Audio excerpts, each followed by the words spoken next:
Imagine a kingdom built not of stone, but of mind. A sanctuary promising a world of enlightened society where every human being could discover their own inherent goodness, discipline, and warrior-like compassion. This was the promise of Shambhala, a global spiritual movement that drew thousands from the chaos and materialism of the modern world into its serene, disciplined embrace. They came seeking an antidote to emptiness, a community bound by sacred vows, and a path to a more meaningful existence, guided by ancient Tibetan wisdom repackaged for the anxious Western soul. The gates to this kingdom were opened by a brilliant, paradoxical figure, a Tibetan Lama who had fled the invasion of his homeland, carrying with him the secrets of a profound spiritual lineage. He was a master of meditation, a poet, a scholar. He was also a man who drank heavily, who broke conventions with theatrical flair, and who demanded absolute loyalty from his followers. His teachings were a potent cocktail of Buddhist philosophy, military precision, and psychological insight, offering a structured path out of personal confusion. In meditation halls from Vermont to Nova Scotia and then across the world, his students learned to sit with their own minds, to face their own fears, and to cultivate a sense of fearless dignity. The air was thick with incense, intention, and the quiet hum of collective seeking. It felt like the beginning of a new world. But behind the serene smiles, the perfectly arranged meditation cushions, and the sacred, colorful banners, a different reality was taking root, like a poison ivy vine winding its way through a pristine garden.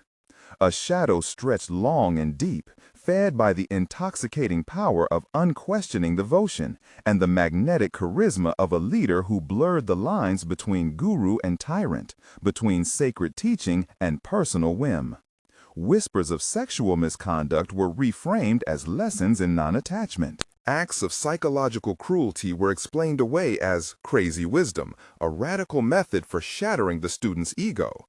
Power was wielded not for liberation, but for control, creating an intricate hierarchy where proximity to the master was the ultimate prize, and dissent was a spiritual failing. This is the story of how a sanctuary became a cage, meticulously built with the very tools meant to set people free. It is an investigation into how the language of compassion was used to justify harm, how the search for enlightenment could lead to the darkest corners of human nature, and how an entire community could be taught to see abuse as a blessing. What happens when the very people meant to guide us to the light are the ones who lead us into darkness? And how does one escape a prison when its walls are invisible, built from your own deepest hopes and beliefs? To understand the kingdom Shambhala would become, one must first understand the world from which its citizens fled. The late 1960s and early 1970s were a time of seismic cultural fracture, a period when the bedrock of Western certainty cracked under the weight of its own contradictions. The post-war dream of endless progress had curdled into a nightmare, broadcast nightly in the brutal, televised reality of the Vietnam War. The promises of material comfort, once a beacon of stability, now felt like a gilded cage, leaving a profound and gnawing spiritual void. In the streets, the air was thick with tear gas and the smoke of rebellion, as protests against war, racism, and inequality challenged the very legitimacy of authority. But in the quiet suburbs, a different kind of unrest simmered, a quiet desperation beneath manicured lawns, a deep-seated alienation in a world of plastic and mass production. An entire generation, raised on the promise of prosperity, found themselves spiritually starved, adrift in a sea of consumerism that offered no answers to the fundamental questions of existence. Traditional religion felt hollow, its rituals disconnected from the raw, urgent search for meaning. They were a generation unmoored, and they were desperately seeking an anchor.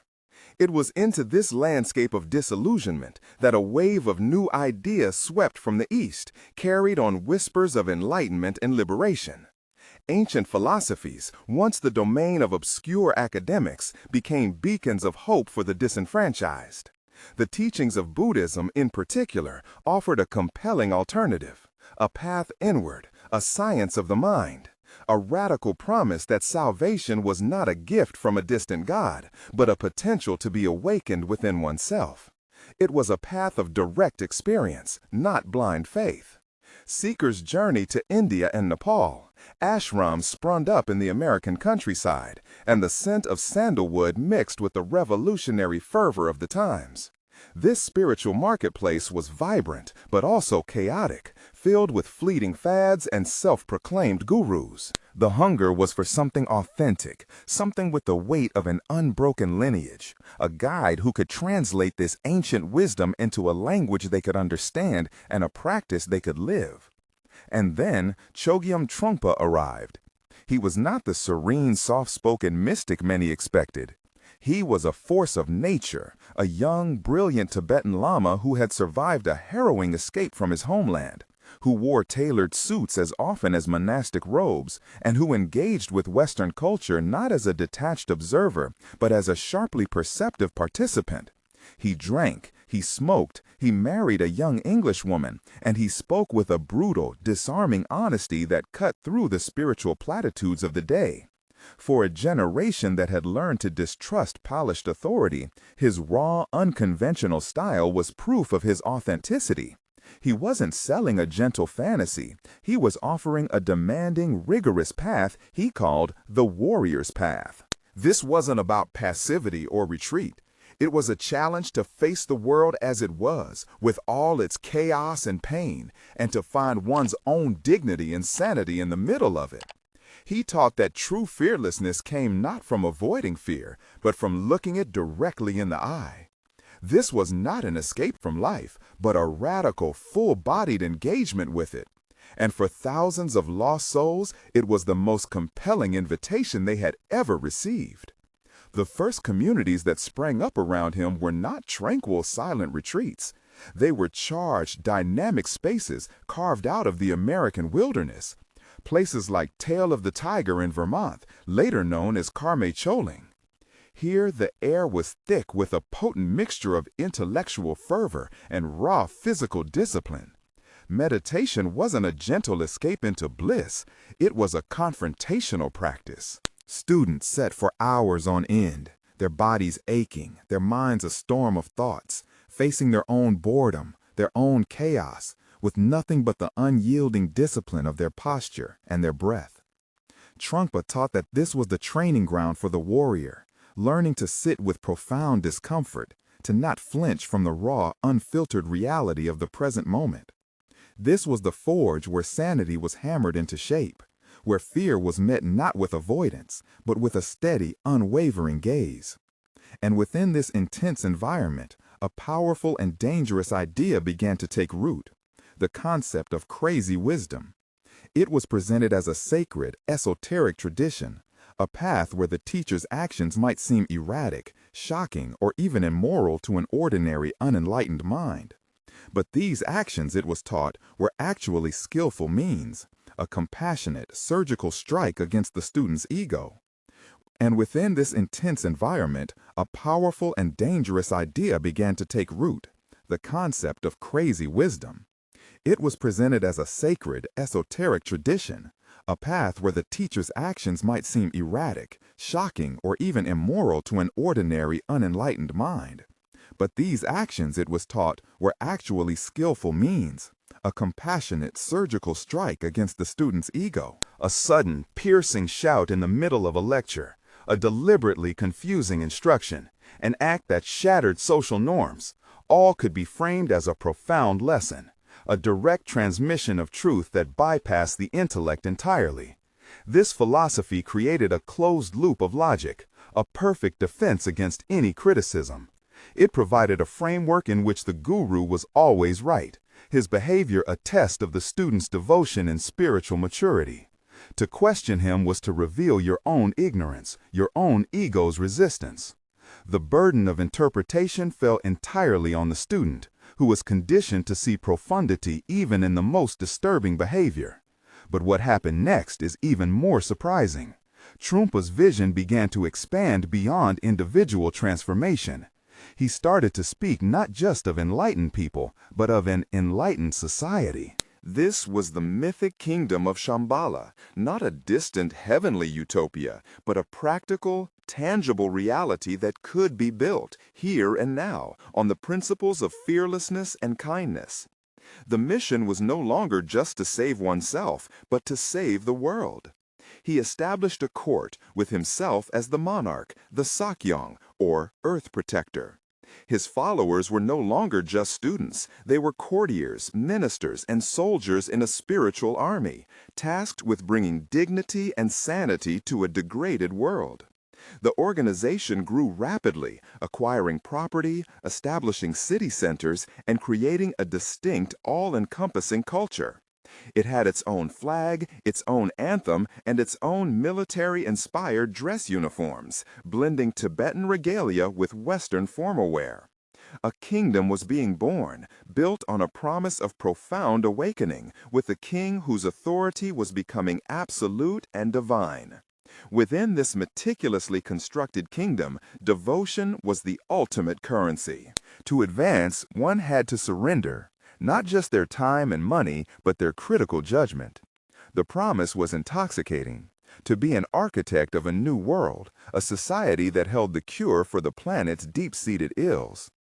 But the absolute, unquestionable power of the Chögyam carried a shadow, one that grew longer and darker as the kingdom expanded its borders. It was here, at the very heart of the enlightened court, that the breaking point began to emerge. It was not a sudden, violent fracture, but a slow, creeping erosion of the very boundaries that protect the human spirit.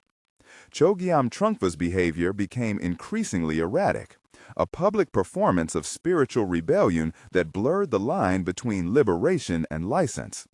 Heavy drinking was a constant feature of his court, not hidden as a private struggle, but celebrated as a sacred tool for dismantling inhibition and ego. Alcohol flowed freely in teaching halls and meditation retreats, a sacramental liquid meant to wash away puritanical conditioning. His sexual relationships with female students were numerous and openly acknowledged, yet they were never framed as acts of a powerful man exploiting his followers. Instead, they were explained away as a form of advanced spiritual transmission, a Vajra passion that transcended conventional, dualistic morality. To be chosen was an honor. To refuse was a sign of spiritual blockage. These were not seen as personal failings. They were meticulously packaged and presented as manifestations of crazy wisdom, a controversial Tibetan Buddhist concept where an enlightened master uses unconventional, even shocking methods to jolt students out of their conditioned minds. This doctrine became the ultimate justification, a philosophical shield against any and all criticism. To the faithful, every act, no matter how unsettling, was a profound lesson. If you were offended by his constant inebriation, it was your own rigid judgment that needed to be examined.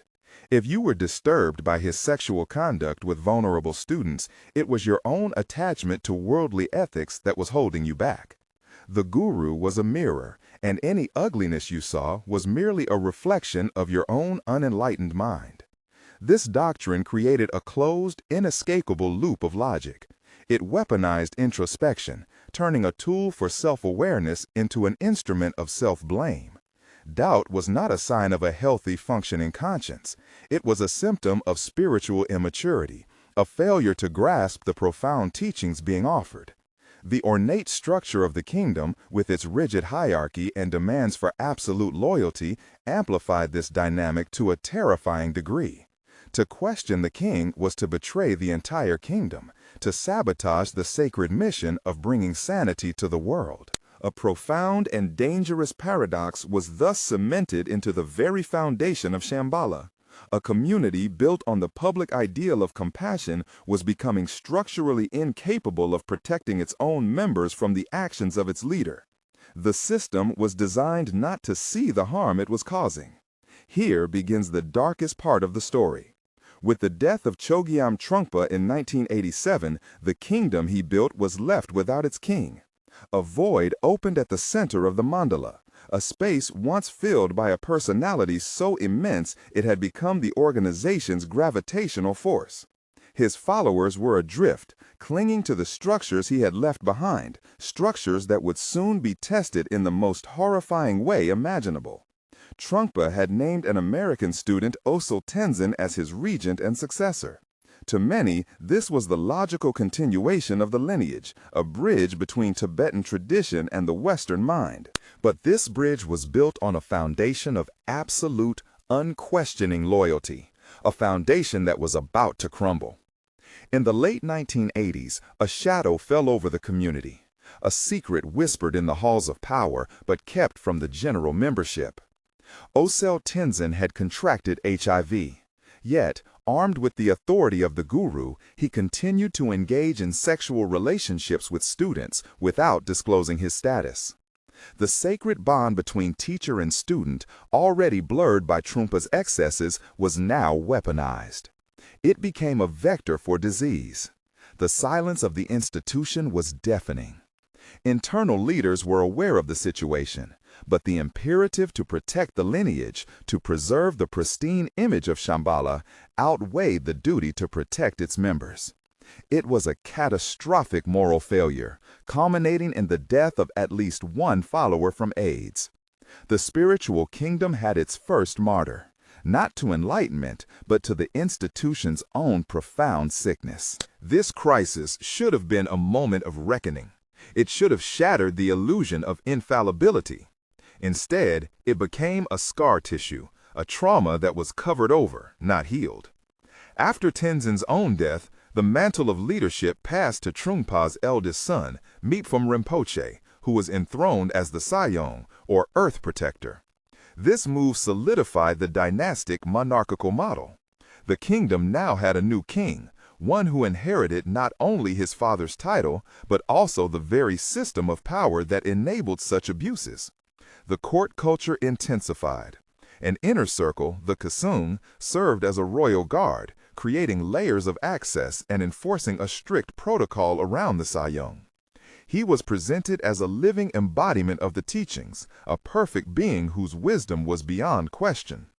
But behind the silken curtains of the court, the old patterns were re-emerging. For years, rumors circulated like ghosts through the community, stories of the Sakyong's heavy drinking, of inappropriate behavior with female students, of private encounters that left women feeling confused, violated, and silenced. The mechanisms of control refined under his father were now fully operational. The very language of Buddhism was co-opted to pathologize dissent. Doubts about the leader's conduct were framed as a student's own spiritual immaturity, their ego getting in the way. Speaking out was not just dissent, it was a betrayal of the sacred vows taken, a transgression against the guru himself. The concept of crazy wisdom provided a convenient and powerful shield. Any action, no matter how harmful, could be interpreted as a profound teaching, a test of faith. To question it was to fail the test. The system was designed to be a closed loop, a reality distortion field where the ethics of the outside world no longer applied. Inside this bubble, devotion was the highest currency, and silence was its golden standard. But silence, no matter how sacred it is proclaimed to be, cannot endure the weight of truth forever. Outside the gilded cage of Shambhala, the world was convulsing. A global chorus of broken silence, the #MeToo movement, was giving language and legitimacy to stories of abuse that had long been buried in shame and fear. This cultural tremor, originating far from the quiet meditation halls, would be the force that finally cracked the kingdom's foundations. The reckoning did not come from the top down. It rose from the grassroots, from the very community the institution had failed to protect.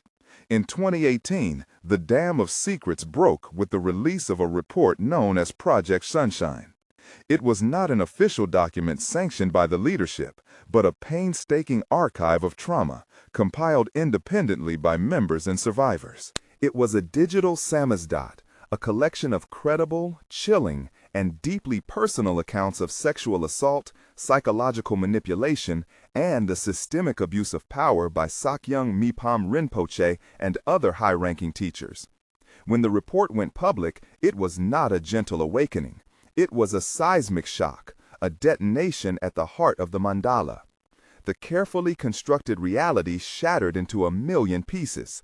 For thousands of followers, many of whom had dedicated decades of their lives, their finances, and their deepest spiritual aspirations to this path, the revelations were a profound and disorienting betrayal. The man they revered as a living king, a holder of a sacred lineage, an embodiment of enlightenment, was accused of the very predatory behaviors they sought to transcend.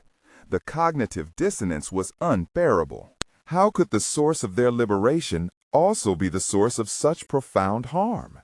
The organization's response became a masterclass in institutional failure. Initial statements were wrapped in the sterile, legalistic language of crisis management, focusing more on protecting the lineage than on centering the victims. They spoke of pain and community healing, but seemed to flinch from the starker words, abuse, assault, accountability. The Sakyong eventually stepped back from his teaching and administrative duties, but for a growing number of members, it was a hollow gesture, too little and far too late. The trust had been irrevocably incinerated. What followed was not a quiet reform, but a mass exodus. Entire city centers, once vibrant hubs of practice and community, splintered or dissolved completely. Senior teachers, who had been the pillars of the organization for a generation, resigned in protest and disillusionment, publishing letters that laid bare the depth of the institutional rot. Lifelong friendships fractured along lines of loyalty between those who clung to their faith in the guru and those who stood with the survivors.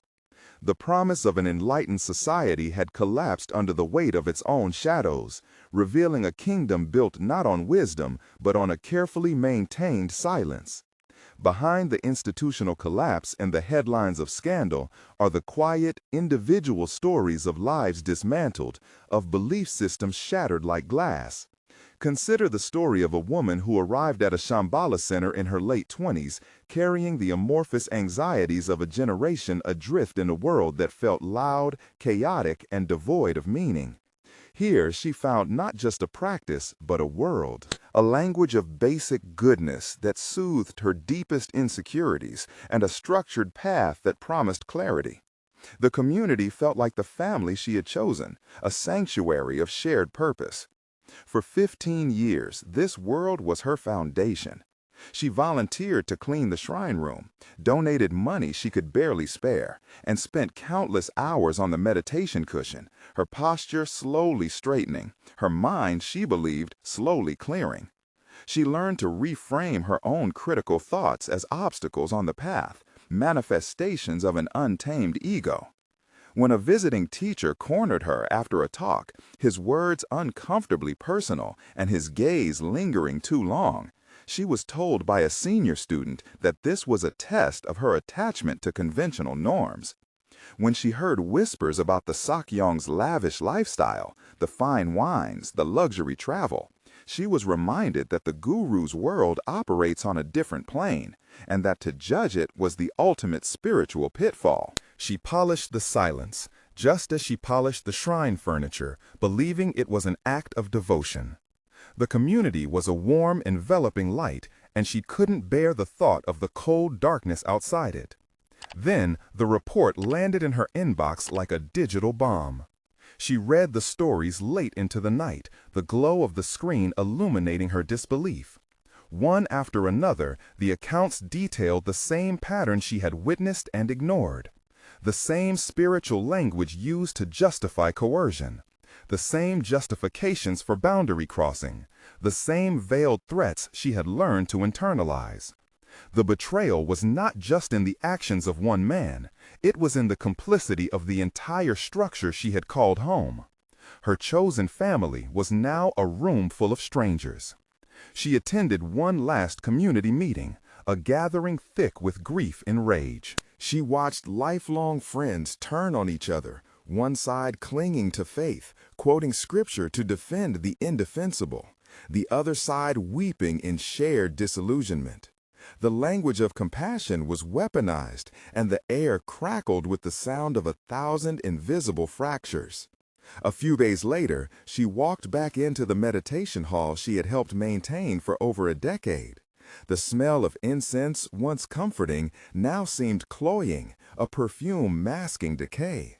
The silence was no longer a profound emptiness filled with potential. It was just an absence of truth, of safety, of integrity. The gilded statues seemed to mock her with their serene, indifferent expressions.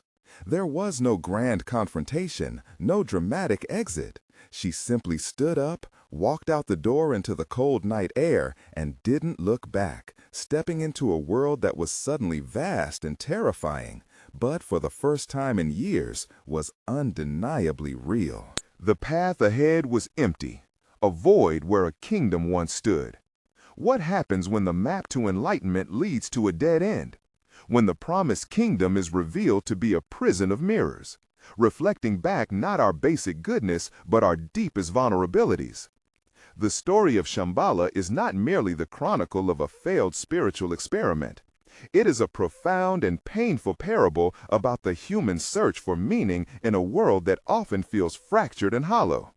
It exposes a timeless and dangerous paradox, that the very systems we create to transcend our flaws, to find solace and structure, can become perfect incubators for them, magnifying our capacity for self-deception and our tolerance for the intolerable. The desire for a guide, for a teacher who can illuminate the darkness, is a primal human instinct. But the history of Shambhala serves as a stark warning about the treacherous terrain of unchecked power, especially when that power is cloaked in the sacred. When devotion is demanded over discernment and loyalty is valued more than integrity, the path to liberation becomes a gilded cage. The very air becomes conditioned to obedience. The language of spirituality, with its promises of ego dissolution and transcendent wisdom, becomes a potent tool for manipulation. It is a subtle poison. It teaches us to distrust our own moral compass, to reframe abuse as a test of our commitment, and to believe that our own suffering is a sign of our spiritual inadequacy. The psychological architecture is insidious. Doubt is not a sign of critical thinking, but a symptom of a spiritual failing. The community, meant to be a source of support, becomes the enforcer of this distorted reality, policing dissent through social pressure and shared delusion. The tragedy is not that the teachings were inherently corrupt, but that they were used to build a fortress of impunity around those in power. The kingdom's walls were not made of stone, but of silence, weaponized compassion, and the collective, desperate will to believe in something pure. The betrayal runs deeper than the actions of a few. It contaminates the very tools of salvation, turning the meditation cushion into a seat of complicity, and the sacred texts into a manual for justification. In the end, the myth of Shambhala forces us to ask unsettling questions that echo far beyond the walls of a single organization. Where is the line between a teacher and a tyrant, between a community and a cult? And how do we protect the sacred from the all-too-human hands that hold it, especially when we ourselves are desperate to believe in their divinity? Perhaps the most enduring lesson is that true enlightenment cannot be bestowed by a king or inherited through a lineage. It is not found in a secret kingdom, but in the difficult, often lonely work of holding our ideals and our leaders accountable. The real enlightened society is not one that is free of darkness, but one that has the courage to face it, to listen to the voices it tried to silence, and to dismantle the very thrones that cast the longest shadows. The truest path may not be one of submission to an external authority, but the painful and necessary reclamation of an unbreakable internal one, the kind that has the wisdom to seek, but also the strength to walk away when the path leads into shadow. It is the quiet, resilient sovereignty of the self. Thank you for joining us on this journey. The conversations that arise from these histories are vital. Share your thoughts in the comments below and subscribe for more deep dives into the complex truths of our shared past.